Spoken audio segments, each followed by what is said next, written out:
for the young aspiring band coming up, wanting to play the scene, what tips do you have to offer? At first, is start doing the free shows, open mics, anywhere where you can actually get exposure and stage presence and actually practice on stage. And then from there, once you fine-tune your craft, start booking once in each market a month.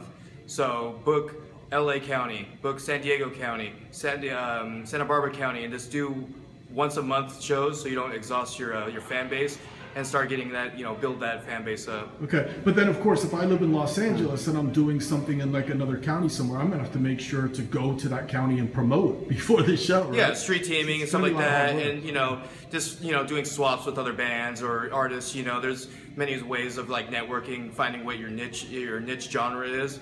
So once you find that niche genre, there's plenty of people in network, and you'll find many promoters that will let you open up first on the night, and then maybe next time you might be headlining in a couple of years, Right. After seeing so many bands play, do you start to notice that some performers stand out? And if so, like, why is it that they're standing out? Is it their stage presence? Is it the props? Is it what they say or do on stage, or a combination of everything?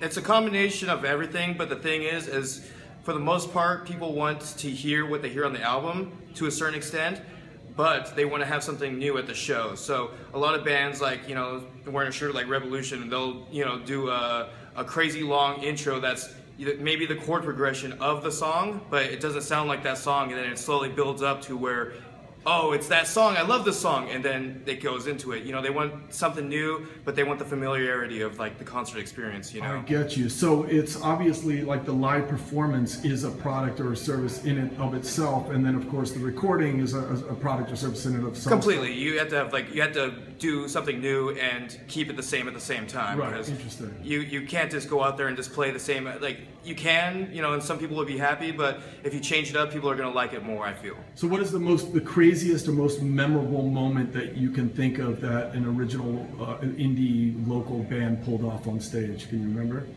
Smashing stuff, catching stuff on fire. At a really gangster hood show at the Key Club, this guy brought out a rubber M16 on stage and got tackled by the Key Club security staff because they thought it was a real gun. So yeah, that's a big no-no when you're especially at a very gangster rap hood show. So that was probably the craziest one.